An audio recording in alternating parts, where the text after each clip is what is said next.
ಕೇಂದ್ರದ ಬಜೆಟು 24 ಲಕ್ಷ ಕೋಟಿ ಇತ್ತು.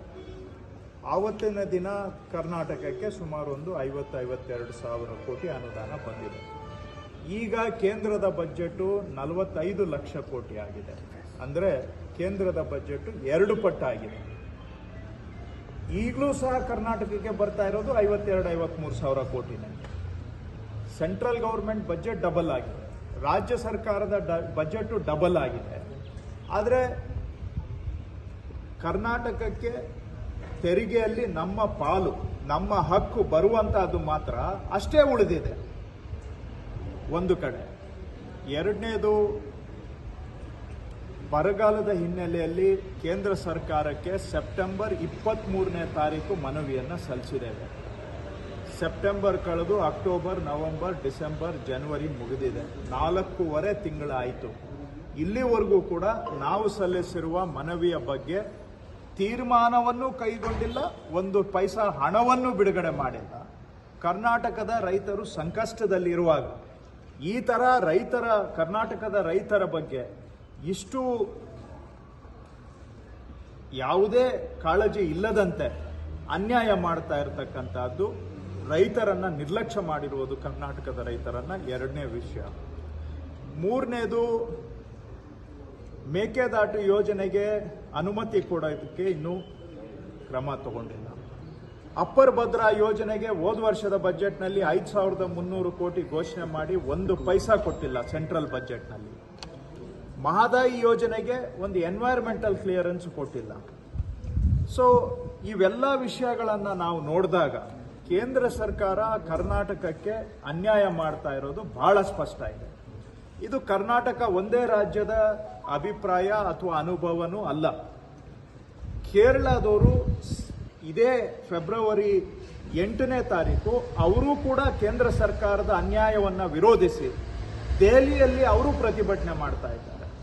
ಈ ಕಳೆದ ವಾರದಲ್ಲಿ ಕೇರಳ ಅಸೆಂಬ್ಲಿಯಲ್ಲಿ ಅವಿರೋಧವಾಗಿ ಕೇಂದ್ರದ ಮಲತಾಯಿ ಧೋರಣೆಯ ವಿರುದ್ಧ ಸರ್ವಾನುಮತದ ನಿರ್ಣಯವನ್ನು ಅಂಗೀಕಾರ ಮಾಡಿದ್ದಾರೆ ಕೇರಳ ವಿಧಾನಸಭೆಯಲ್ಲಿ.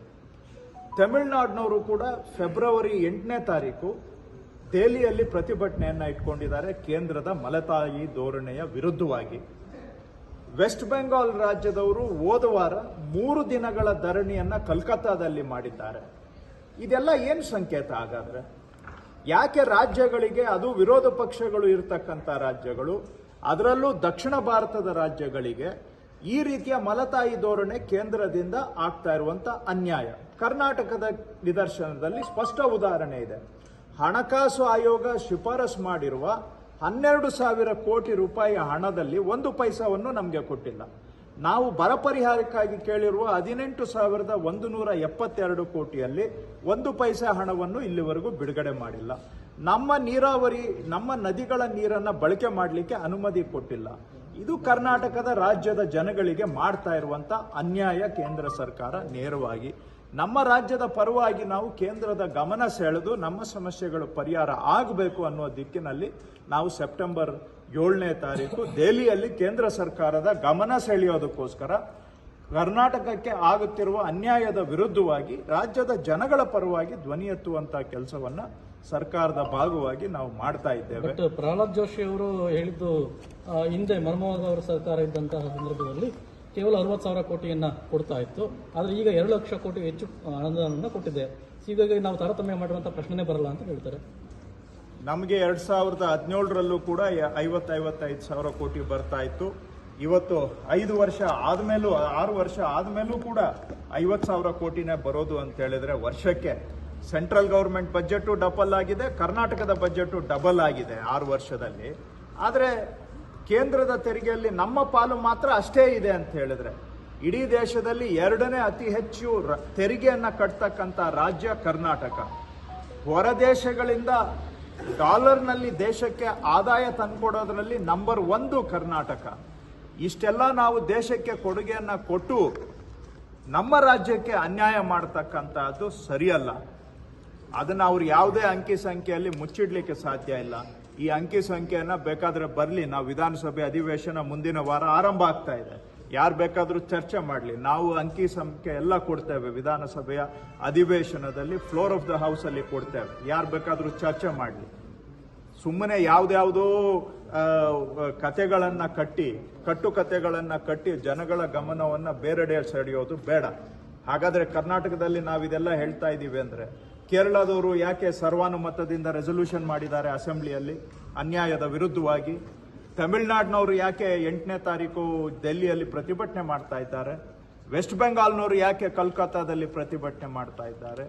ಒಟ್ಟಾರೆ ಈ ಒಂದು ದಿನಗಳಲ್ಲಿ ಕೇಂದ್ರ ಸರ್ಕಾರ ರಾಜ್ಯಗಳನ್ನ ವ್ಯವಸ್ಥಿತವಾಗಿ ಶಕ್ತಿ ಕುಂದಿಸುವಂತ ಕೆಲಸವನ್ನ ಮಾಡ್ತಾ ಇದೆ. ರಾಜ್ಯಗಳ ಶಕ್ತಿ ಕುಂದಿದರೆ ದೇಶದ ಶಕ್ತಿ ಕುಂದುತ್ತೆ. ದೇಶ ಸುಭದ್ರವಾಗಿರಬೇಕು, ಬಲಿಷ್ಠವಾಗಿರಬೇಕು ಅಂದ್ರೆ ರಾಜ್ಯಗಳು ಬಲಿಷ್ಠವಾಗಿರಬೇಕು. ರಾಜ್ಯಗಳನ್ನ ಶಕ್ತಿಯನ್ನ ಕುಂದಿಸಿ ದೇಶವನ್ನ ನೀವು ಸದೃಢ ಮಾಡಲಿಕ್ಕೆ ಸಾಧ್ಯ ಇಲ್ಲ. ಹಾಗಾಗಿ ಕೇಂದ್ರ ಸರ್ಕಾರ ತನ್ನ ಈ ಧೋರಣೆಯನ್ನ ಬಿಟ್ಟು ರಾಜ್ಯಗಳು ಚೆನ್ನಾಗಿದ್ರೆ ದೇಶವೂ ಚೆನ್ನಾಗಿರುತ್ತೆ ಅನ್ನುವಂಥ ದಿಕ್ಕಿನಲ್ಲಿ ನಾವೆಲ್ಲರೂ ಒಂದುಗೂಡಿ ಕೆಲಸ ಮಾಡೋದು ದೇಶದ ಹಿತದ ದೃಷ್ಟಿಯಿಂದ ಒಳ್ಳೆಯದು ಅನ್ನೋದು ನನ್ನ ಅಭಿಪ್ರಾಯ. ಧನ್ಯವಾದ.